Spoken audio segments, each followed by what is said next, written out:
All right, welcome to Cap Talk. Yeah. It is a pleasure Walking and talking. Walking and talking, that's what we like to do, casual. So, redistricting. Yes. Texas is Yep. trying to redistrict, trying to gain some more seats for the Republicans. Now, California is actually talking about doing it. Yep. How would that be possible? And is it actually an option? Well, it's mid-cycle. You're only supposed to do this every 10 years. I prefer that every state would do independent redistricting like California does. But we're not just going to fight these fights with one hand tied behind our back, especially the upper hand. So California should do it if Texas is going to do it. But can you do it? Because you have a whole redistricting commission, and that would take a special session and change of the law. Probably take the voters, but you can do that.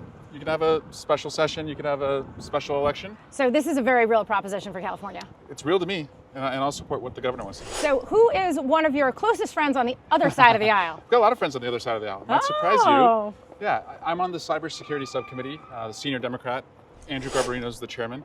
It's a snooze fest as far as the committee goes. Everything else in Homeland Security is like, lights, camera, action, fighting, gridlock. When we meet, it's just like nerding out over cybersecurity. Gotcha. And we work well together. So nerds. Cyber nerds, yeah. Cyber nerds. Got it. Oh, I need the sorry. goggles. I don't have them on. That's right. Democratic Party right now. The good, the bad, the ugly. It's a comeback story. Okay. It's a comeback. When is that coming? It's when really is the early comeback in the comeback happening? story. It's Act 1 of the comeback story.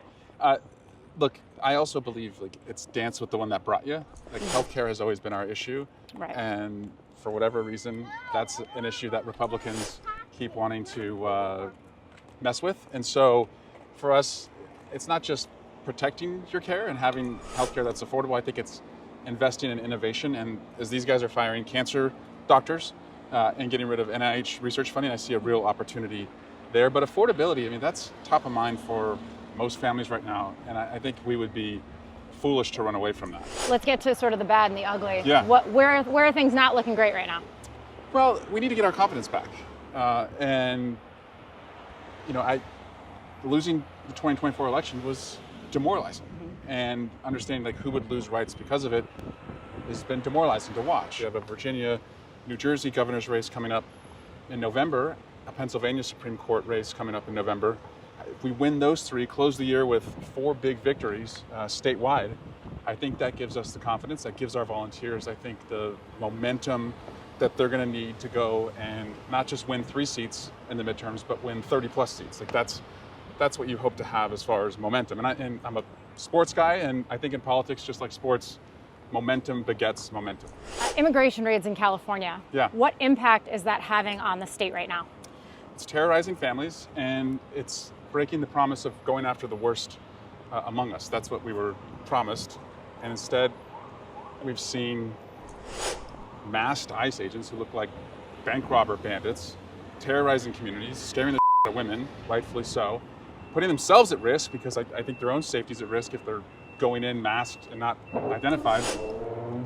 And they're going to car washes, Home Depot parking lots, fields where farmers are working, and they're not getting the worst of us. They're getting, people who contribute to our economy and our community, go to church with us.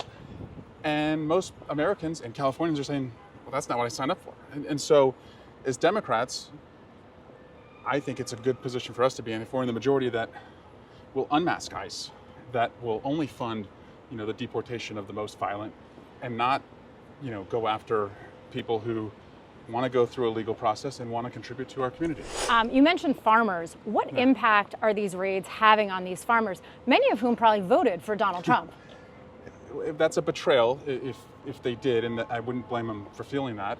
So labor shortages will only mean we pay more at the grocery store. If we don't have people who are working, at our farms, if we don't have folks who are, taking goods off of ships at our ports, and we've got a lot of big ports in California, it's just going to raise the cost of what we pay. And by the way, this is all put into the mix with the Trump tariffs, which we just saw yesterday with the CPI numbers coming out, that inflation year over year has gone up. So not good. Now, you and I share an obsession. Yeah, what's that? Sparkling water. I thought you were going to say Taylor Swift. Okay.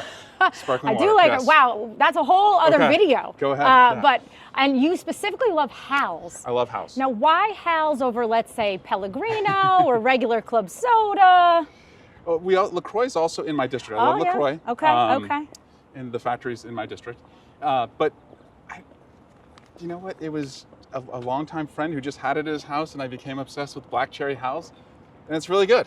Okay. And it apparently, allegedly, is made in Speaker to be Jeffries district. So there you go. It's the sparkling water of the Speaker. I hope. Yeah. There you go. Perhaps the Democrats can get a sponsor out of all of this. There we go. So I came here at 20 years old, summer of 2001, worked for Ellen Tauscher. I loved it. Just fell in love with the place. I saw it as a center of gravity for all the decisions that affected all of our lives. And I didn't want to go back and play soccer anymore. So I gave up the scholarship. I became an out-of-state student at the University of Maryland, where I was living as an intern during the summer. Had to tell my parents we're giving up the scholarship, and I'm going to be an out-of-state student, and we're going to have to figure out a way to do that. So I worked at Tortilla Coast, the Mexican restaurant that used to be down the corner. In the evening. In the morning, I worked at the Washington Sports Club, where I handed out gym towels to members of Congress. Wow.